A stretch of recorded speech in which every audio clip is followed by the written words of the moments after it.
سبحان اللہ والحمد للہ۔ السلام علیکم ورحمۃ اللہ وبرکاتہ۔ آج ہم بات کرنے والے ہیں ایک ایسے صحابی رسول کے بارے میں جو اپنی سخاوت کی وجہ سے بہت مشہور تھے۔ یہاں تک کہا جاتا ہے کہ انہوں نے اپنے درہم اور کھانا اپنے گھر کے ایک حصے میں رکھا ہوتا تھا جو غریبوں کو معلوم تھا، اور غریب لوگ اپنی ضرورت کے مطابق بغیر کسی سوال جواب کے اور بغیر کسی اجازت کے اپنی ضرورت کے مطابق وہاں سے چیزیں لے جایا کرتے تھے۔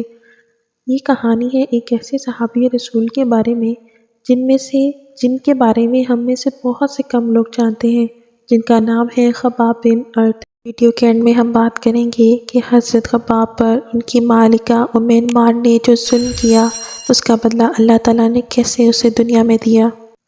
یہ کہانی شروع ہوتی ہے ایک عورت سے۔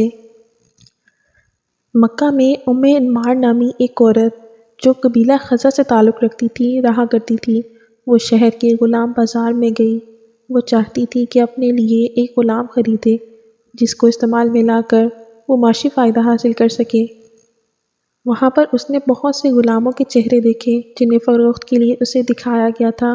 اس کی نظر ایک ایسے لڑکے پر پڑی جو ظاہری طور پر ابھی نوعمر نہیں تھا۔ اس نے دیکھا کہ وہ مضبوط اور صحت مند ہے اور اس کے چہرے پر ذہانت کے واضح آثار ہیں۔ اسے خریدنے کے لیے مزید ترغیب کی ضرورت ہی نہیں تھی۔ اس نے ادائیگی کی اور لڑکے کو لے کر اپنے گھر کی طرف چل پڑی۔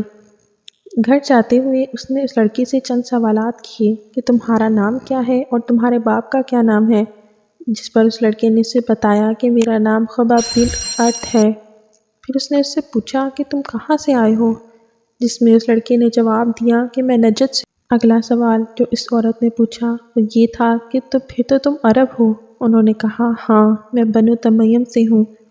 پھر آپ مکہ میں غلاموں کے سوداگروں کے ہاتھ کیسے آ گئے؟ عرب کے ایک قبیلے نے ہمارے علاقے پر چھاپا مارا۔ یہ لڑکا اپنی تفصیل بتاتے ہوئے کچھ یوں بول رہا تھا۔ وہ ہمارے مویشی لے گئے اور عورتوں اور بچوں کو پکڑ لیا، اور پکڑے گئے نوجوانوں میں وہ لڑکا بھی شامل تھا۔ انہوں نے کہا میں ایک ہاتھ سے دوسرے ہاتھ میں جاتا رہا یہاں تک کہ میں مکہ مکرمہ پہنچ گیا۔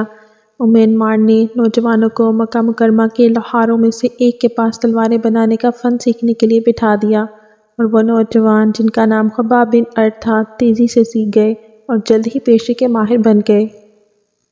اس کے بعد ام انمار نے انہیں ایک ورکشاپ اوپن کر دی جس میں انہیں ضرورت کی تمام آلات اور ساز و سامان مہیا کر دیا گیا۔ جلد ہی وہ بہترین کاریگری کی وجہ سے کافی مشہور ہو گئے، اور ان کے ساتھ ساتھ ان کی ایمانداری اور دیانتداری کی وجہ سے بھی لوگ ان کو بہت پسند کرتے تھے۔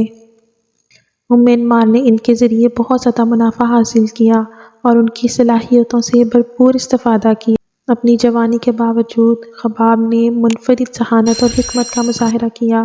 اکثر جب وہ کام سے فارغ ہو کر اپنے آپ پر رہ جاتے تو وہ عرب معاشرے کی حالت پر گہرائی سے غور کرتے جو بدعنوانی میں ڈوبا ہوا تھا۔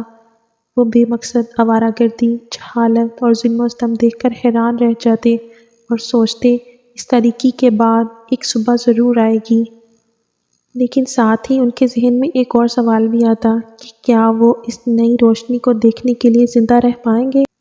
اس کے لیے خباب کو زیادہ انتظار نہیں کرنا پڑا۔ آپ کو مکہ مکرمہ میں آنے کا شرف حاصل ہوا۔ جب اسلام کی روشنی کی کرنیں پھیلیں تو انہوں نے سنا کہ ایک اعلان کیا جا رہا ہے جس میں کائنات کے خالق اور مالک کو پالنے والے کے علاوہ کسی کو بھی عبادت اور پرستش کا حق نہیں دیا گیا۔ اس میں انہوں نے ناانصافی اور ظلم کے خاتمے کے بارے میں بھی سنا، اور غریبوں پر ٹیکس جمع کر کے امیروں کا طرز عمل کے بارے میں بھی سخت تنقید کے بارے میں سنا۔ انہوں نے سنا کہ یہ کوئی یتیموں اور مسافروں اور ضرورت مندوں کی مدد اور ہمدردی کے لیے پکار رہا ہے۔ حضرت خباب کے نزدیک محمد صلی اللہ علیہ وآلہ وسلم کی تعلیمات جہالت کے اندھیروں کو دور کرنے کے لیے ایک طاقتور روشنی کی مانند تھی، اور انہوں نے جا کر براہ راست ان تعلیمات کو سنا، اور بغیر کسی ہچکچاہٹ کے انہوں نے بیت میں اپنا ہاتھ پیغمبر صلی اللہ علیہ وآلہ وسلم کی طرف بڑھا دیا اور گواہی دی کہ اللہ کے سوا کوئی معبود نہیں اور محمد صلی اللہ علیہ وآلہ وسلم اس کے بندے ہیں۔ حضرت خباب بن ارت وہ پہلے 10 افراد میں شامل ہیں جنہوں نے اسلام قبول کر لیا۔ اسلام قبول کرنے کے بعد انہوں نے اپنے اس مذہب کو چھپایا نہیں۔ اس کی خبر جب انمار تک پہنچی تو اس نے اپنے بھائی صبا بن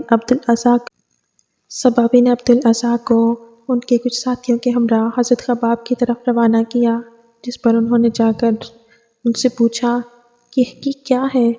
انہوں نے بتایا کہ میں نے اپنا مذہب نہیں چھوڑا، بلکہ میں تو شروع سے ہی صرف ایک خدا کو ماننے والا ہوں، اور میں تمہارے بتوں کو رد کرتا ہوں۔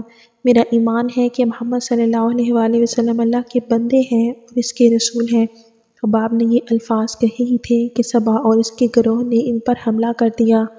انہوں نے اپنی مٹھیوں اور لوہے کی سلاخوں سے اسے مارا اور لاتیں ماری، یہاں تک کہ وہ بے ہوش ہو کر زمین پر گر گئے اور ان کے زخموں سے خون بہنے لگا۔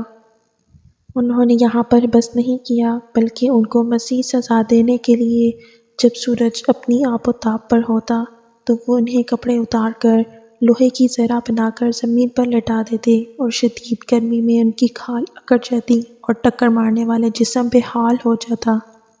اس کے بعد وہ ان سے پوچھتے کہ اب تمہارا کیا خیال ہے محمد کے بارے میں صلی اللہ علیہ وآلہ وسلم، جس پر حضرت خباب کا یہی جواب ہوتا کہ وہ خدا کے بندے اور رسول ہیں اور وہ سچائی لے کر آئے ہیں۔